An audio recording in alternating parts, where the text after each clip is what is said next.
When it gets to 80, you'll be seeing the perspiration coming off my brow because I'll be going, oh, is that it? Is that it? Should I take my profit? Oh, but now it's broken out. It's just the fun time to watch. You're watching Silver News Daily. Subscribe for more. The silver market is about to do something no one's prepared for. Not the Fed, not Wall Street, and definitely not the mainstream media. For 50 years, this metal has been trapped under a false ceiling, slammed back down every time it even dared to touch $50. But now all the pressure, all the suppression, all the quiet accumulation, it's reaching a boiling point. Momentum expert Michael Oliver is sounding the alarm, and what he's seeing in the data is unlike anything we've witnessed in modern financial history. A move not just to $100 silver, but $200, even $500. In just a few quarters. Not years, not decades, quarters, a silver tantrum, and it's already starting. Because this isn't just another precious metals rally. This is an asset class revolution. Institutions are abandoning overvalued tech stocks and zero-yield bonds in favor of hard monetary assets. Gold is already making headlines, but silver? Silver is the quiet killer. It's not just catching up to gold. It's preparing to blow past it in a historic wave of revaluation. And the signals? They're flashing red hot. So what's triggering it? Why now? And what does Michael Oliver's momentum analysis reveal that has him targeting a vertical explosion in price? Stay with me, because by the end of this discussion, you'll understand why silver's tantrum could be the most violent price reaction the market has seen in half a century, and why it might already be too late to ignore it. Okay, look, there's this mathematical thing which will bore everybody with this, and it's like in random behaviors, when you make a decision or when something happens that makes you think it might have finished, it could have finished, but it might be halfway. So one way, and I can't remember the name, but some Austrian mathematician, if you write a book, your chances of writing 2 books are 50-50. If you write 2 books, your chances of writing 4 books is 50-50. If you write 4 books, the chances of writing 8 books is 50-50. So this is why you get, was it Liszt? I can't remember. He wrote, 200 symphonies. So the more you do, the more you'll do. That is the rule. And it's the same with any random, semi-random process like that. So if you're at 1,000, you go to 2,000, the chances of going to 4,000 is 50-50. And when you get to 4,000, the chances to go to 8,000 is 50-50. Well, we're at that 4,000 in gold, and the chances of going to 8,000 is 50-50. So what you're looking for is suddenly, because, okay, I've got this asset, silver. And everybody goes, yeah, who cares? Who cares? And suddenly something happens and it goes, bang, and it stops. Now that's called a repricing. It's repriced. There was a reason for repricing. I don't know, and penguins suddenly decided they needed to buy lots of silver and it repriced, bang, and it stopped. Okay, now it's got equilibrium and so it goes bang and it goes zzz. Now the chances are 50-50 that it's going to go as far again. And you could say 50-50, that'll go back down. And you think, well, that's no help to me. If it's 50-50 up or 50-50 down, I'll pick this direction, and half the time I'd be wrong, half the time I'd be right. But that isn't actually the trick. The trick is when it breaks away from its equilibrium, the penguins want more silver, it goes out of that equilibrium, and then the chances are very high that it's going to go as far again. So basically, you get a signal of a big move. So equilibrium, bang, it breaks out. That's the signal is going to have a big move. And because of the 50-50 rule, it's either going to go a long way that way or a long way that way. So when it does it, you can jump on it. So for me, as somebody with a position of silver rather exciting, I'll sit there and I'll expect it to break on up and then double. If it will break on down, I would go, oh, hold on a minute, I wasn't expecting that. What happened? What did the penguins not want their silver anymore? And I'll reevaluate. And if I'm certain I'm right, I'll be holding on, and then maybe I'll prove to be right. And if I suddenly realize that maybe it's done its thing, I'd get out and keep most of my profit. So the equilibrium breakout one way or the other is a signal of a big move. And that big move is something that you can make the most out of, particularly if you're watching that asset and you know in your mind which way it's going to go. It will give you a signal whether you're right in your assumption or wrong. And that will give you room to either take your profit or sit there and get the next big one. The first crack in the dam didn't come from silver. It came from gold. And that's exactly what makes this so important. For the first time in over a decade, gold has broken out of its long-term base against the S&P 500. And that's not just some technical milestone. It's a siren. Historically, every time this ratio breaks out, it marks the start of a major asset class shift, out of stocks, out of paper promises, and into real, tangible monetary assets. We saw it in the 1970s. We saw it after the dot-com bubble. And now, in late 2025, it's happening again. Only this time, the stakes are even higher. Gold's breakout isn't just a sign that investors are getting nervous. It's proof that the biggest money on the planet is rotating away from the bubble. According to Bloomberg and Morgan Stanley, institutions are actively de-risking, not by moving into bonds, but by piling into gold ETFs, bullion, and increasingly, silver. And here's the kicker. Whenever gold starts leading this rotation, silver doesn't just follow, it amplifies the move. Every single time gold gains ground against equities, silver comes roaring in behind it, delivering the kind of volatility that turns quiet trades into explosive fortunes. And we're not talking about some slow trickle. In November 2025, the gold S&P ratio jumped more than 12% in a single month, clearing the resistance that capped it in 2011, 2020, and 2024. It's now sitting at its highest level since 2011, a period that marked the start of silver's last supercycle. That breakout is confirmation. The shift has begun. The real question is, what happens when silver takes the lead? Because that's exactly what's coming next. To make sure there's enough money, and it kind of guides itself by the value of the S&P. But when you pump money in, when you print money, if you print it in a certain way, like they've been doing now for quite a long time, it goes straight into assets, and it goes straight into financial assets. And, the government, US government was on pause. So the money flow was on pause, and the cash was being, basically dammed up in the treasury. And the Fed was going into reverse with QT. So there's a kind of a big clunky machine changing the way it's managing the money supply. And they all crossed over, and there was a big liquidity squeeze. As I was saying on a lot of podcasts, liquidity squeeze is just a pinch in the money supply. And when there's not enough money to go around and the money's not flowing, assets go down. It's like, I better sell my Microsoft. I've got to, pay the balloon payment on my car or whatever. I can't make the mortgage payment.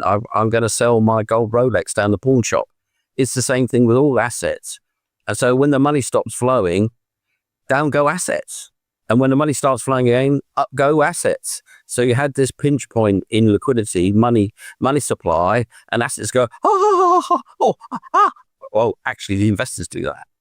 And the prices go wobble, wobble, wobble. When everyone starts to go, I'm panicking now. Oh, my gosh, it's the end. I knew it was coming. And then they pull the lever with the money supply and up it goes again.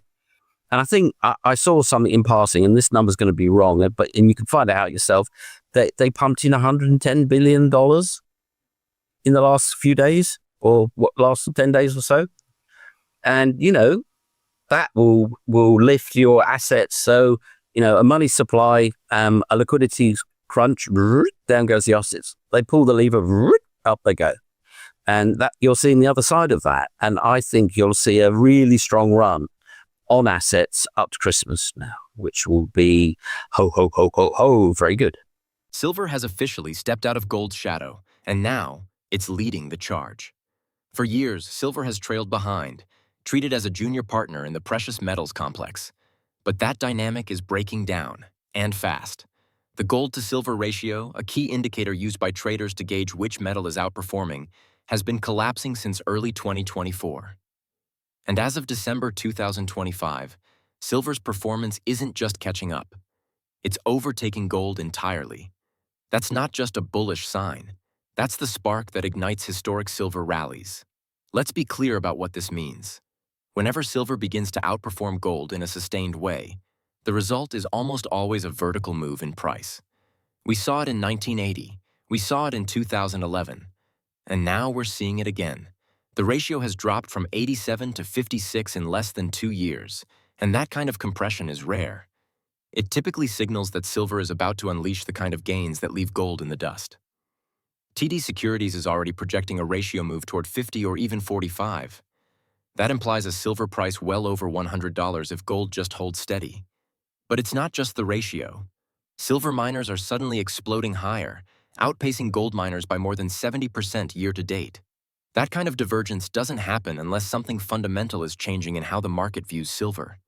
And right now, that change is being driven by momentum, deep, structural momentum that Michael Oliver tracks with precision. His analysis isn't just calling for silver to outperform, it's calling for silver to detonate out of a decades-long trap. And as this ratio continues to fall, that detonation moves closer with every tick. Because once silver takes the lead, it doesn't stop. It erupts. Just before we get going, we just launched the official Silver News Daily Telegram. To kick things off, we're running a 10-ounce silver giveaway. Yes, real physical silver, not a voucher, not digital credits, actual bullion. This Telegram will be our new home for real-time silver discussions, market insights, collection picks, and everything precious metals. It's where the community truly comes alive. Here's how to enter the 10-ounce silver giveaway. Be subscribed to Silver News Daily on YouTube. Turn on the notification bell. Comment 10-ounce giveaway on 3 separate videos. Be an active member of the Telegram group and say hi. Once we hit 500 active Telegram members, we'll pick one lucky winner to receive 10 ounces of silver shipped directly to you. So get in early, stay active. That's not what's going on. And when the media is saying bust and crash, oh, be worried, that's bullish. And I'll tell you what's bearish is when they all go quiet. When it goes like that. And, say, for example, silver went through $60 in the next few days. If people weren't saying it's gone too far, it's going to crash, silver's, never going to go up, oh, it's terrible, that's bullish. It's when it goes boom and you don't hear anything. It goes silent. Then you want to be worried. So, silence in a boom, well, or everybody going Hosanna, that's the other thing. When it was going, it's going to go to $200, $500, $1,000 an ounce, then you want to be thinking about heading for the exit. But when everybody's saying, oh, no, oh, no, it's bad, oh, it's going to go down, oh, it's ridiculous. That's bullish. It's bearish when it goes quiet and when everybody's saying it's going to double from here. It's going to be $1 million by Wednesday. That's when you want to get. For more than 50 years, silver has been boxed in, trapped beneath a glass ceiling that capped every rally near $50. It happened in 1980, again in 2011, and once more during the 2020 pandemic panic. But in 2025, that pattern was broken. Silver didn't just test resistance, it cleared it. And that move has activated one of the most powerful technical setups in market history. Michael Oliver calls it the tantrum setup, a violent release of pressure built up over decades of suppression. And now, with silver trading firmly above its historical cap, there's no more ceiling, only sky. This isn't a typical breakout. Silver has been forming a massive cup with handle pattern stretching all the way back to 1980. That's a generational consolidation. And when price finally escapes that kind of structure, it doesn't inch higher. It accelerates with force. According to Fibonacci projections, the next major resistance isn't until $64 to $68. But that's just the first stop. The full measured move of this formation? $120 to $200. And if the tantrum scenario plays out as Oliver suggests, those levels could be reached in a matter of quarters, not years. Let's look at the facts. In October 2025, silver ripped to $54.80, breaking above every historical high of the last 5 decades. Then it pulled back, not into weakness, but into strength. Each dip was met with stronger buying, and by December, the market had confirmed a third successful test of the breakout zone. That's not speculation. That's structural support. And it means the lid has finally come off. This is exactly what a parabolic setup looks like. Years of sideways compression, repeated false breakouts, and then suddenly a decisive launch. It's the same pattern copper followed in 2005. It's the same pattern lead followed in 2007. In both cases, prices quadrupled within a few quarters. And now, silver is tracing the same path. Only this time, The breakout isn't just technical. It's being fueled by a fundamental crisis that makes the move not only possible, but inevitable. It feels it. And somebody asked me today, one of my subscribers on Substack, they said, so what do you think about silver? What if it's doing that? And I said, I don't care. I don't care. I'm asleep. I'm a sloth hanging upside down from a tree because I'm so sure of silver going up a fairly large way from here that I'm not really sitting on the pixel and watching it go up and down. I mean, literally, I looked at it this afternoon and went, oh, that's kind of cool. Oh, they crashed the CME, did they? Okay, that's good. But I'm not excited about it because it is kind of, I'm already calculated that that's what's going to happen. So I can sit there. When it gets to 80, you'll be seeing the perspiration coming off my brow because I'll be going, oh, is that it? Is that it? Should I take my profit? Oh, but now it's broken out. It's just the fun time to watch in my book, because if you've got a plan, if you worked it all out before, and if it doesn't behave as you see fit, you sell it and you walk away. You wait for the next bus. And when it does break out, you go, yeah, I thought that's right. Yeah, it'll go up and it'll go up quite a long way. Yeah, it'll be fine. But when it does get up there, because obviously and everyone else will be thinking, it's going to go to 100. Oh yeah, it's going to go to 100. Should I hang on? And I'll be going, don't want to hang out for $20. And that will be the moment when I'll be, doing that, but not now. And I wouldn't care if it came back to 50 because, the precious metals are going a long way. And all the commodities are going to go, hard commodities, that is, are going to go a long way. It's only just begun. So, as far as I'm concerned, it's not early days for silver, and it's certainly not early days for gold, but they've still got a rather long way to go. And then after that, it will be copper. And copper will do a ridiculous rise. And after that, it's going to be oil. And oil, one day, I don't know when, it's going to go $300 a barrel. And it's not going to be that long. It will be this decade. And I'll be sat there watching it going, is it going yet? Is it going yet? And no, it's still not going. Oh, is it go? Oh, look at that. Oh, if it goes there, oh, it's on its way. And it will do that. And then I'll go in boots first. What makes this breakout even more dangerous for those who aren't ready is what's happening underneath the surface. Silver isn't just running on technicals or speculation. It's being pushed by a brutal structural imbalance between supply and demand that's been building for years, and it's now reaching a breaking point. The silver market has entered its 5th consecutive year of physical deficit. In 2025 alone, demand is expected to exceed supply by nearly 200 million ounces. That's not a forecast. That's a shortage. A real, measurable, unsustainable shortfall that the mining industry cannot fix in time. And here's why.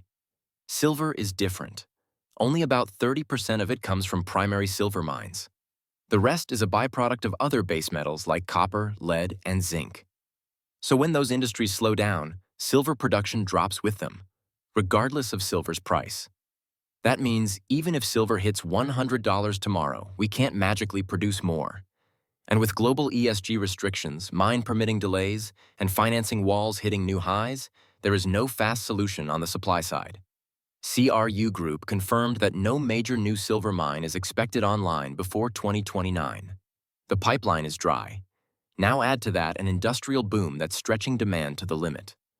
Solar panel manufacturers alone are consuming nearly 300 million ounces a year. EVs, 5G infrastructure, AI data centers, every one of these sectors is gobbling up silver at a historic pace. And unlike speculative investors, these industries don't wait for dips. They buy consistently and in volume. Metals Focus now estimates that industrial use will account for over 55% of global silver demand by 2026. The market simply isn't prepared. We're not just talking about a tight market, we're talking about an explosive setup. COMEX registered inventories are already at their lowest level since 2016, while open interest continues to climb. The pressure is immense, and when that pressure combines with surging investment demand, there's only one way for price to go. This is the spark that turns a breakout into a full-blown tantrum, a moment when physical scarcity collides with monetary fear, and silver doesn't just rise, it erupts. There's way not enough of it. And, when they were talking about electrifying for vehicles, which I think is going by the board now, there was nowhere near enough of it. With AI, that problem just blew up, 2-3-fold. There's absolutely not enough of it. Now, you can swap it out for aluminium to an extent, and you'll notice that aluminium is looking rather spicy, because aluminium will go and nickel will go. They're all going. They're all going to go, because if you think about what's actually happening out there right now, they're about to pave the world over with service centers. And a service center is just a very, very, very, very large box that burns huge amounts of energy, that's filled with commodities that have been jiggled about, whether it's copper cables, whether it's fans with motors in, whether it's a load of gold edge connectors. It's basically one big pile of highly organized commodities. And the amount of energy it's going to use is just astronomical. And they're going to have to build astronomical amounts of energy supply for it. And that's copper, but it's everything. It's steel, it's rare earths, it's strange metals that you've never even heard of. Yeah, it's all going into that explosion of AI build out that they've already earmarked 1.5 billion for. 1.5 million, 1.5 trillion to people that want to have it said a different way. 1.5 trillion worth of commodities in very large boxes powered by huge amounts of energy. Yeah. Well, hello, that's got big impact. And my favorite little saying right now, and because it's slightly patronizing, but I do enjoy it, which is when Elon Musk says it's AI is going to use all the energy of the solar system and then the galaxy, I think you need to pay attention. I think that guy's quite smart. I think he's got a reasonable amount of money from being reasonably smart. And then when Jeff Bezos, another kind of smart guy, says, I think I'm going to be launching server centers into space. Sorry, what movie is that in? I don't know. Was Captain Kirk in that one? Yeah? When he says that, you need to pay attention. They're planning to launch server centers into space. And the guy who lands rockets backwards from space on floating barges in the middle of the ocean says he's going to use all the energy in not just the planet, the solar system. Things are afoot. Yeah. And if you think about what makes up that thing, it's commodities, hard commodities, the metals. And they're commodities, which means generally available at set price. Well, I think that regime's going away. They're going to go towards luxuries. Because AI is I can't remember the exact number. You have to look up all my numbers because they amaze me myself. 60% of American GDP at the moment is coming from building out AI. I mean, there you go. And the productivity you get from AI is about 5x. Anybody that knows media will say, well, can I have a business plan, please? Yeah, what do you want it about? Oh, I want it about eggs. Okay, I mean, what sort of eggs? Oh, chicken eggs. Okay, right. I've just hit return and it's in the email to you. It's like, no, it's not 3 days. At the macro level, the foundations of the fiat system are crumbling, and silver is perfectly positioned to benefit. What we're witnessing right now isn't just another rate cut cycle. It's a full-scale policy panic. In late 2025, the Federal Reserve was forced to restart Treasury purchases, not because inflation was under control, but because the bond market itself was seizing up. Fed officials called it liquidity restoration. But let's be honest, this is the beginning of yield curve control. The same playbook they used in 2020, now dusted off and deployed again. Only this time, it's not optional. It's survival. And that survival instinct is sending shockwaves through the global financial system. With U.S. debt now above $35 trillion and the fiscal deficit topping $1.8 trillion in a single year, the message is clear. Printing is back. The Fed's balance sheet has already expanded by $400 billion since mid-year, and real interest rates are sliding back towards zero. As fiat dilution accelerates, investors are losing faith in paper assets and turning to monetary metals as a hedge, not just gold, but silver too. Why? Because silver offers the same monetary protection plus industrial leverage, It's a double-barreled bet against fiat decay. Even sovereign funds are catching on. Singapore's GIC, Norway's NBIM, long known for their conservative portfolios, are quietly allocating into precious metals. Meanwhile, retail investors are emptying coin shops and pushing physical premiums back into the double digits. This isn't hype, it's defense. ING Research recently stated that monetary metals should outperform as deficits persist. And Bloomberg Intelligence has gone even further, warning that the metals trade from 2020 to 2021 is reasserting itself with force. All of this is fueling the asset class rotation Michael Oliver warned about. As confidence in currencies collapses, capital is abandoning the bond market, avoiding overbought equities, and seeking refuge in real stores of value. And silver, long suppressed and overlooked, is finally being recognized for what it is. Not just an industrial commodity, but a core monetary asset with the power to outpace inflation, outperform gold, and explode in value as trust in fiat disintegrates. It's 3 minutes. And that's an example, a simple example of the productivity coming out of AI. And it won't be, if they 10x productivity, they will not sack 9 people and have one person doing it all. They'll just do 10 times as much stuff, 10 times as much productivity. Machines didn't mean that everybody that made stuff was put out of a job. It means that they made 10 times more stuff. I mean, before the steam engine, there was 95% of the people were on the land making food, and people were borderline starving. So they had 95% of the people making food. They still couldn't make quite enough, really, to keep everybody fed. Now 2.5% live on the land, and people eat so much they can barely walk. That's what comes from productivity. And we've been through this big phase of a drop in productivity. That they won't say that there has been one, but I think there's been one. And it's all come from, where is it? Where's me productivity destroyer? All from this. I'm going to zombie walk down the road looking at my mobile phone, not doing any work. Oh, look, there's a new device for cutting cucumbers. Oh, I'm fascinated. Yeah, that's absolutely wrecked productivity. I mean, I visit a lot of companies, and I'll go through the front door and there'll be somebody on a shopping site, guaranteed. Absolutely guaranteed, but probably more than one. And there'll be, programmers clicking, and there'll be graphic artists typing. And some people will get that joke. Yeah. And you're lucky sometimes that they'll actually be there. But, productivity has taken a real blow to the temple because of shows like this, and X, and Facebook, and Twitter, and TikTok, and Instagram, and yeah. But AI is going to make productivity absolutely explode.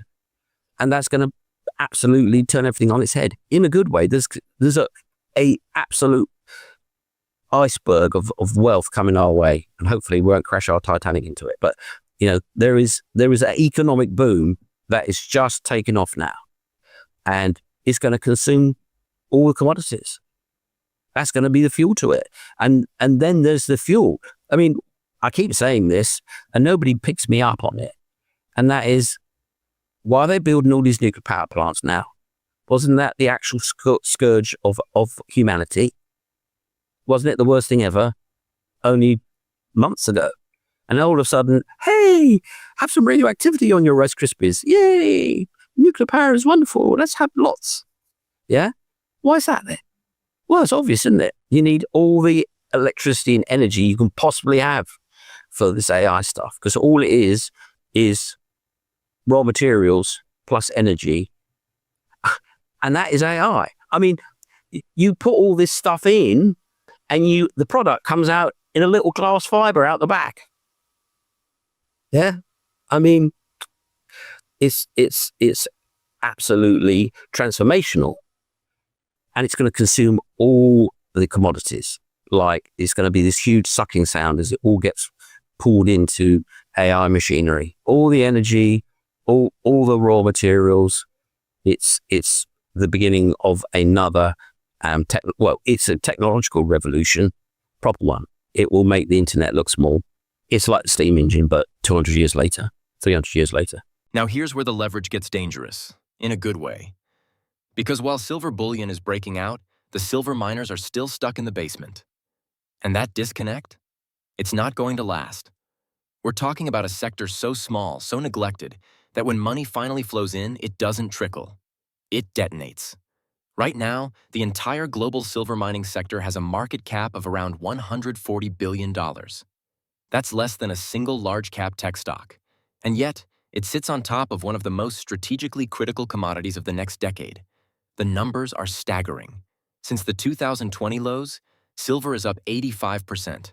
But the SILEATF, which tracks silver miners globally, is only up 45%. That's not underperformance. That's lag waiting to snap back. Many junior developers are trading at just 20 to 30% of their net asset value, based on $40 silver. Now imagine what happens if silver hits $100 or $200. You're not just looking at higher prices, you're looking at margin explosions, cash flow windfalls, and a sector-wide repricing that could send the miners vertical. And it's already starting. In 2025, major producers like Hecla, Pan American, Mag Silver, they're all guiding for 15 to 25% production growth in 2026. But here's the kicker. They're doing it without increasing capex. That means profits don't just rise, they multiply. And that kind of margin leverage is exactly what institutions hunt for when they rotate into commodities. As momentum builds and the silver tantrum accelerates, the miners will be the amplifiers. The high beta play for investors who want more than just a hedge. They want velocity. Michael Oliver calls this setup asymmetric madness. Because once the capital starts flowing, it doesn't stop at the metal. It pours into the equities. Fast, hard, and often irrationally. And if you're not positioned before that begins, you won't have time to react once it does. The miners aren't just a side play. They're the hidden fuse in silver's breakout, and they're about to light. Michael Oliver doesn't mince words when it comes to what's coming. He's not calling for a rally. He's calling for a tantrum, a parabolic, momentum-driven explosion that sends silver to $100, $200, even $500, not over decades, but in mere quarters. His momentum structural analysis has identified a pattern eerily similar to what preceded violent breakouts in copper and lead back in the mid-2000s, moves that quadrupled in price in under a year. And now he sees that same energy building in silver. Only this time, the setup is even more compressed, even more violent, and even more overdue. Let's get specific. As of December 2025, silver has already cleared the critical $50 ceiling and traded as high as $54.80. And despite short-term pullbacks, every dip has been bought, each one forming a higher low, building pressure just below the next resistance cluster in the $64 to $68 zone. That's the fuse, and Oliver's analysis says once that level is breached, we're in tantrum territory, where price loses all connection to fundamentals and is driven purely by positioning, fear, and momentum. And the early signs are already here. COMEX options activity targeting $100 silver has exploded, up 40% just in the last quarter. Retail bar premiums are climbing again, and ETF inflows are surging. The $200 target? That's not a fantasy. Eric Sprott, one of the largest silver bulls in the world, argues it's simply a fair valuation adjusted for monetary inflation since 1980. And let's be honest, $200 silver isn't even that wild when you consider how broken the fiat system has become and how deep this market suppression has gone. This is the moment Michael Oliver's been warning about for years. A generational revaluation of silver, driven not by hype, but by an unstoppable shift in momentum. A tantrum that punishes the unprepared and rewards those who saw it coming. And based on the data, the charts, and the underlying energy in this market, that tantrum is no longer a theory. It has already begun. Concerned. I mean, I in that piece, I did a video for YouTube, and I've done a piece on Substack where I go into more detail. But if you go back as far as you like, really, and you just go, I'm going to get my Sharpie out or my Crayola, I'm going to nick one off my child, get my Crayola, print out the chart and go, it went this away, and then it went that away, and then it went this away, and then it went that away. You're only drawing 5 or 6 lines in the last 25 years, and they're all up, basically. And, you know, if you look at the wrong media and they're saying, oh, it's going to crash, everyone's going to die, end of the dollar, oh, no, run away, don't do that. And you went, oh, I'm not going to buy any shares. I'm not going to buy Microsoft or Apple or Nvidia. No, it's all too scary. I read it in the media. you'll be sat there like a beach whale for the last 15, 20 years, missing the biggest bull run in history. So the thing to be is, aggressive, not silly aggressive, not over leverage aggressive, but looking for opportunities in the market to then back. So invest in opportunities and look for those opportunities, and don't listen to the doomsters. And, gold's been an opportunity, silver's been an opportunity, copper's going to be a massive opportunity, oil's going to be a big opportunity going forward at some point. And you stake them out and you go, well, when this happens, I'm going to buy that thing. And then this happens and then you buy that thing. You don't have to be in there now. You don't have to be scared. You just have to be methodical. And, you've got to be, as I say in my favorite sport, cricket, on the front foot. Or as they were saying in Silicon Valley, you got to lean in rather than lean back. And, that is the trick. And we've seen that with this recent liquidity squeeze and with the government shutdown, that a lot of people have been terrified by it, and then it goes away again. Now, that's not to say if you're in a bubble and you think you're in a bubble, you have to sit there and hope it carries on going. You just have to be leaning in. And if you look at that chart, you can get a sense of proportion. That little bobbly is, oh, what's going on? Nobody knows. Fred did this, Jim did that. This strange reason that nobody agrees with. You just sit pat. If your president comes out and says, we're going to invade Greenland, then maybe you do want to get out of the market. But, it has to be something pretty cataclysmic to turn around this long-term trend we've been on now for almost ever. I mean, the credit crunch was that thing. The whole of US housing nearly went down the pan. Yeah, well, that's a reason to get out of the market. And yes, at the beginning of the year, what Trump was saying about tariffs was a reason to get out of the market.